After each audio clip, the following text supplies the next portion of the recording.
Hey everybody, welcome back to VidMS. So today we're continuing a series on the MiSTer FPGA D10 Nano project, and just like we did a few days ago, I'm going to be running another 5 perfect games on the Nintendo 64 core, games that are rivaling and in some instances exceeding real hardware. Before we get too far involved, let me a huge favor, down below hit like and subscribe and ring that notification bell, definitely helps us out. And if you feel so inclined to want to support the channel, I got a Patreon link down below as well. But the Nintendo 64 core is shaping up so well, and there's so many games that are at least as good as your real Nintendo 64. Now the first video I did were my 5 favorite games to play on the core, and these are going to be 5 of Andy D's favorite games. He has helped me capture a lot of the footage for these Nintendo 64 testing videos, and he's kept my head above water more than once, so big thanks to him for all the help through this entire series. And right off the top, one that I would definitely agree with is The Legend of Zelda Majora's Mask. This, in my opinion, is the better of the 2 Legend of Zelda games on Nintendo 64, but you can certainly tell me in the comments down below why you think Ocarina of Time is better. And it's like a 1% difference as far as how much I enjoy these games. I just like Majora's Mask a little bit more tonally because it is the darker of the 2 stories. But if you go over to your MiSTer FPGA and start playing this today, you are going to have an absolutely perfect experience in what you play.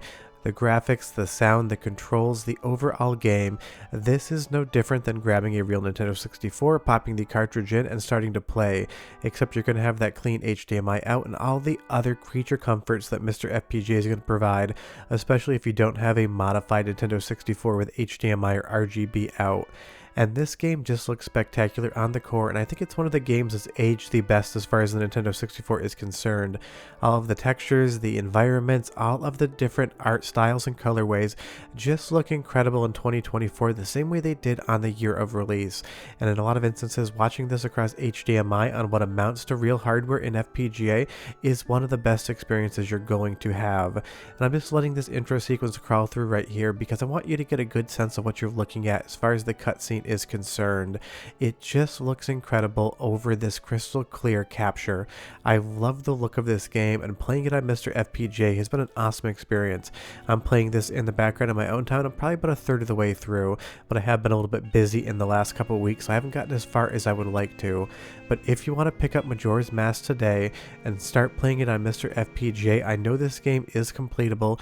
You can treat it like you're just playing real hardware. And of course, we have to give the file a name, so of course we're going to name it after Andy, because in every file that he captured for me, he always put VGE, so I figured it would only be fair to give him his own initials in the video in the only way I possibly could do it, the video game esoterica style.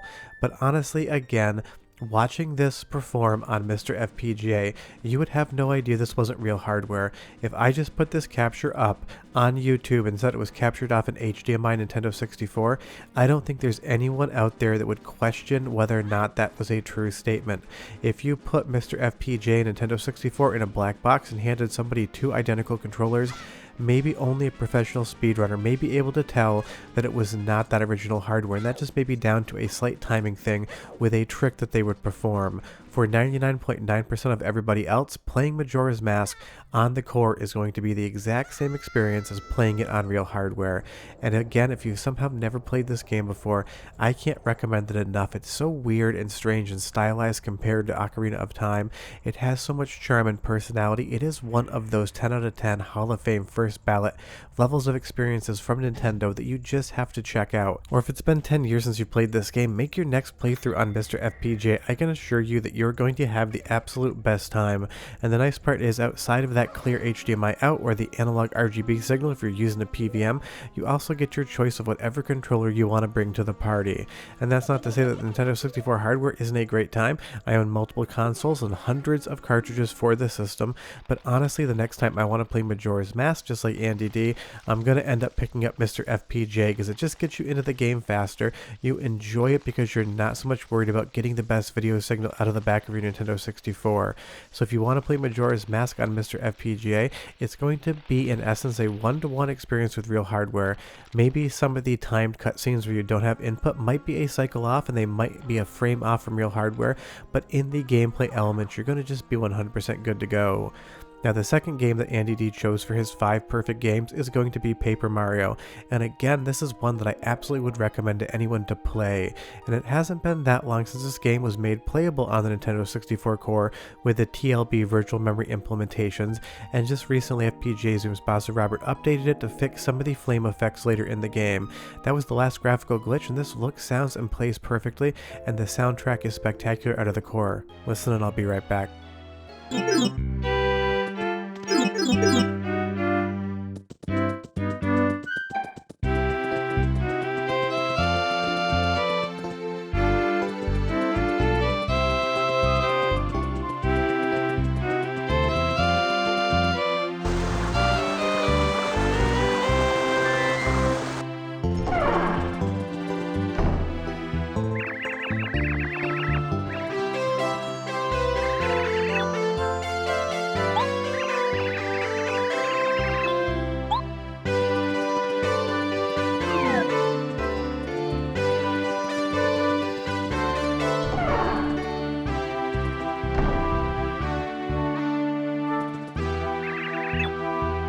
Paper Mario has such a great soundtrack, and it sounds so good coming out of the core, and that again is why I'm doing these videos about perfect experiences, perfect being in air quotes. I'm sure there must be one pixel out of place that would not be correct to real Nintendo 64 hardware, so if you're looking for that one errant thing to comment on down below, by all means find it and tell me about it. I would actually like to hear about it. When I use the word perfect, I mean you can sit down and enjoy this game exactly as you would expect if you sat down with real Nintendo 64 hardware, and that is not in any way, shape, or form a knock against software emulation.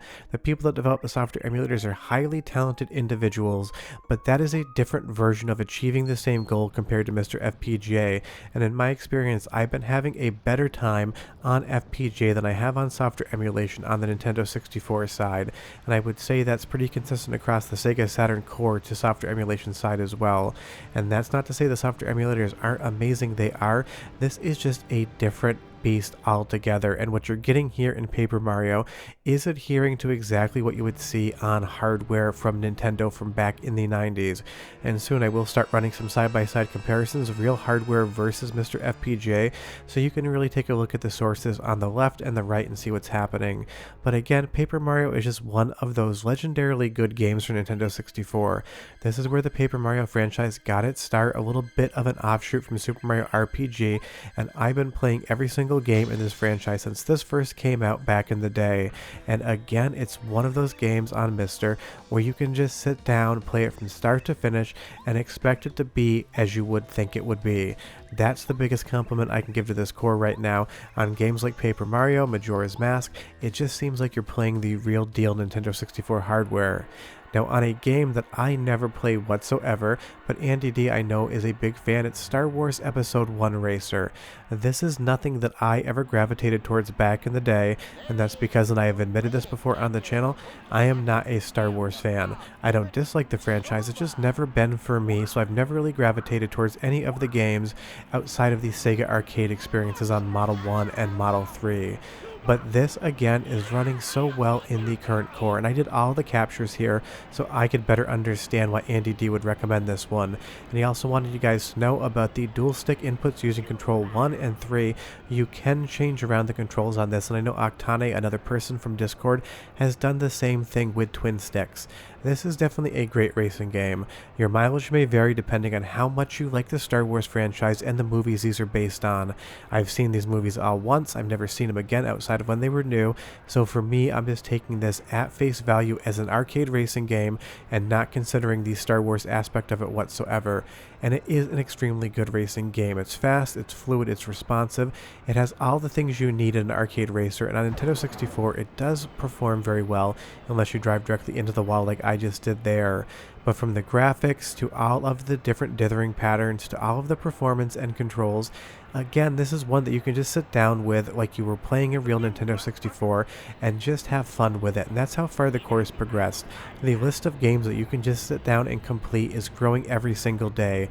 There's very few games that don't work whatsoever. The entire library does boot, and I would probably say like 85% plus of all games now feel extremely close or not matching real Nintendo 64 hardware performance outside of a few tiny visual glitches or bugs here and there.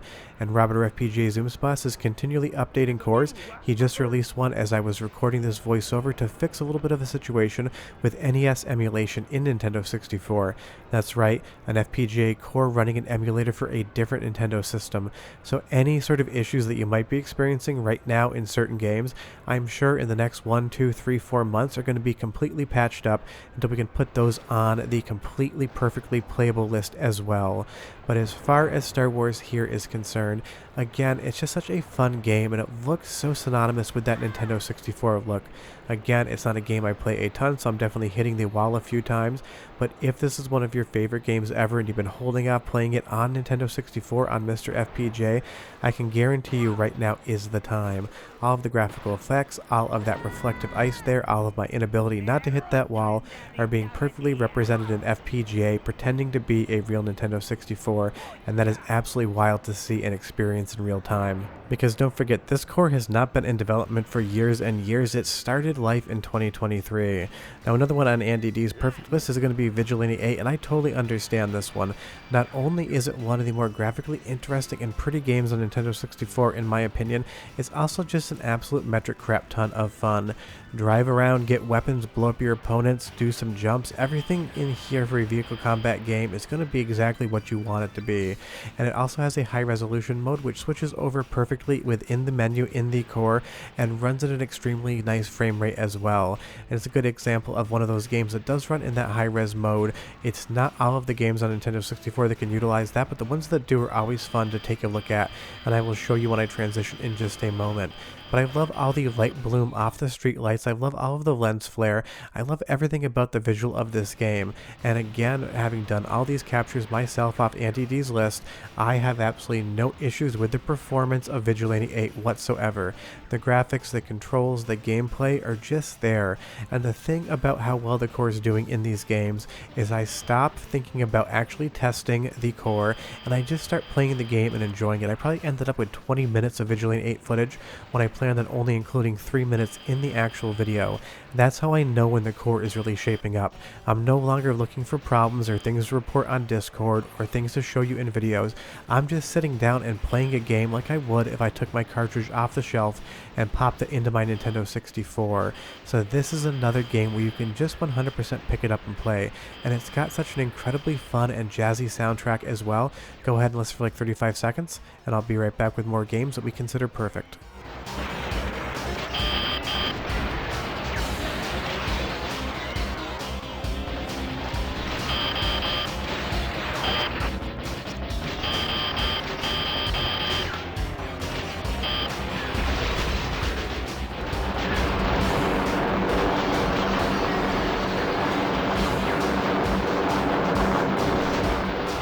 Really fun soundtrack and a good stereo separation. If you're wearing headphones, you should have been able to hear that, but negative 10 points to whoever decided to have that weird "you're not allowed to do something" sound effect within the game itself. As a design decision, that's the one thing about Vigilante 8 I hate, is that weird sound effect basically rejecting your input.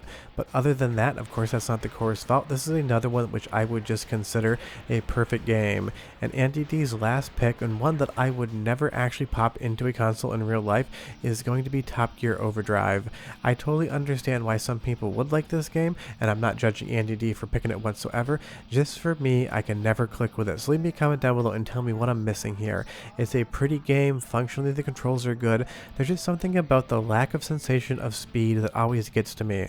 When I'm playing something like California Speed or San Francisco Rush or even Mario Kart, I do get a good sensation of how fast the screen is moving, and I really do feel like I'm traveling the speed I am. But in something like Top Gear here, I'm going 100 miles an hour, but I really kind of feel like I just took my foot off the brake and I'm riding down this hill in neutral.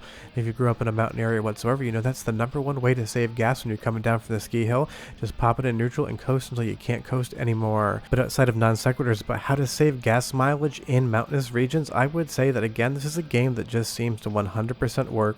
However you want to play it, it should be there and ready to play for you. And that's the next batch of games that we just considered perfect. These were Andy D's picks, and again, big thanks to him for helping out with some of these videos. I don't care what people say about him, I think he's alright. But I will continue to do these so long as you continue to watch them and leave me some recommendations down below of games you consider perfect on the core, and maybe they will show up in the next video. But if you're not playing the Nintendo 64 core yet, now is the time. Don't wait for it to hit update all, because in a lot of instances these games are perfect and they're ready to play and enjoy. See you next time. Bye bye.